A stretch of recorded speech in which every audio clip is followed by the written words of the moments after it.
So today I want to share some ideas about these two things we hear a lot about in the yoga world, but I think even outside of yoga now, which is breath work. Breath work's the newer one, and hypnotism, that's an older one. And I want to share how breath work and hypnotism are, in some ways, kind of the same thing, which at first might sound like, what are you talking about? One is like putting someone in a trance or something, and the other one is, whatever sort of breathing we're doing. And breath work is a huge topic. Actually, both are huge topics. And so I'm going to be sort of simplistic in that. And I'm sure some of you will come in and say, wow, this is not counting this. And I'll be like, yeah, like, I get it. But I'm doing my best to keep these short and to go into sort of the fundamentals of whatever it is we're going into. And today there'll be about breath work and about hypnotism. And so I guess the first thing we'll say is why would these be the the same or similar? And the reason is that both are being used as tools to do something in relation to ourself and or our relation to ourself with the world around us, right? So hypnotism, I've worked with a lot of hypnotists at places I would work at, and they would a lot of times basically say, okay, this person has this thing they don't want anymore, and we're going to find a way for them to not have it anymore, or find a way for them to work around it. Except that what happens is you don't actually work on it. You create a block where you say, okay, this person has had a lot of trauma. They don't want to see it anymore. We find a way that basically says, okay, so this trauma is over here, but we no longer see it. And because we no longer see it, it is no longer there for us. Ta-da! Really, really helpful in regards to when you can't get over something. Not really helpful because it never goes away, and then usually later it pops up in some other way or another. It's like putting something in your closet and thinking, oh, it's gone, right? It's like, I don't see it anymore, right? And you keep doing that, and eventually the closet overflows. Serves a purpose. It's a tool. It has a purpose. It's just what it actually is doing may not be what it says it's doing. Right? Breath work. Right now we hear all these people doing breath work. I did this like my yogic breath work. Technically, yoga breath work was very different than what's going on now. Much of the breath work now is a way of tricking the body into going into states of fight or flight. When we go into fight or flight, we shut down certain aspects. When we shut those down, we don't deal with them. So breath work can be really helpful for working through quote unquote trauma. Except a lot of times what happens is we don't fully process it. We get a catharsis of some sort, a quote unquote release of some sort, but we haven't fully released it. And because we get this sense of release, the mind generally says, ah, yes, I've done it. I'm healed. Ta-da. But we've just actually created another bypass, another block in there where we are sort of saying, okay, I've learned how to deal. I'm going to use this other tool and get by it. What's missing here? Well, really, if you break it down, like I'm going to use a little mathematical logic, even though we're not really logical beings, we just think we are. Breaking it down, there's something within us, right? Whether it's a trauma, something we don't like, whatever it is, there's something a certain way, and we're not content with it. We're not happy with it, or we don't even know about it, but we recognize there's something that could be different, and we want it to be different. And so we go and see someone who tells us these things, and we then learn a new pattern to move around that.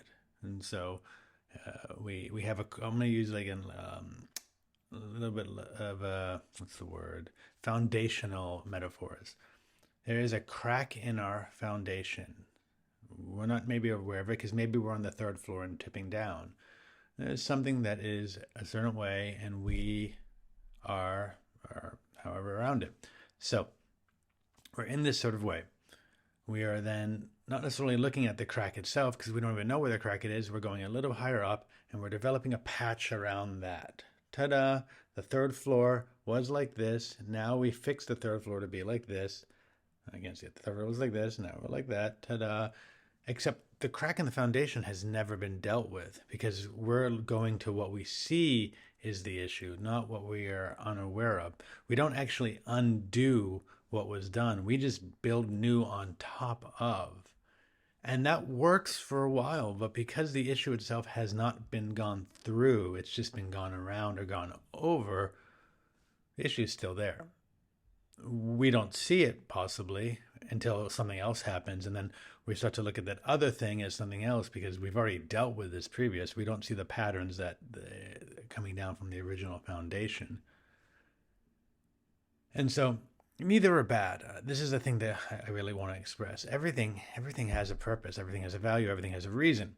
So if we are doing this, it is helpful in one way and harmful in another way. It creates more of a problem later on because the issue hasn't been worked with. For the time being, it's helpful. That's great. So it's not bad. It serves a purpose. It's just recognizing, well, everything can be seen as a tool, has a use for some reason.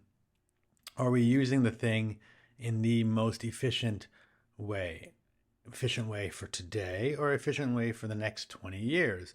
Both are going to be slightly different at points. It also starts to depend on how you're looking at things. So if you're looking at like, I just want to be done with it for right now, super.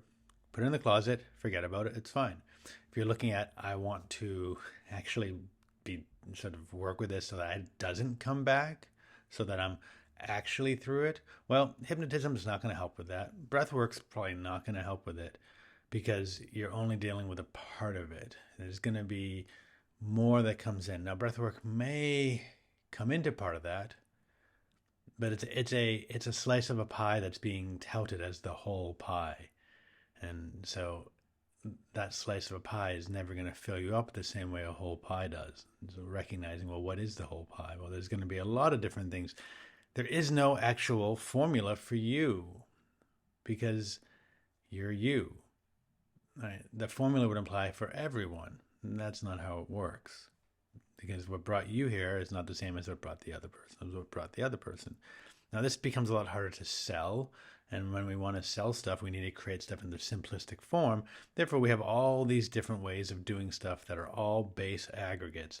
They are great for the aggregates. They're not necessarily great for you because you are a subset of the aggregate, but you are not the aggregate. So I hope this is a brief introduction. It's a little longer again, but I hope this is a little helpful in regards to starting to understand what are we doing, why are we doing, and are we doing things that are actually, helpful for us long term? Or are we doing what we've been marketed, sold to do? That sounds good because it's been designed to sound good, to fit the paradigm of what we take to be, but yet keeps leaving us empty-handed.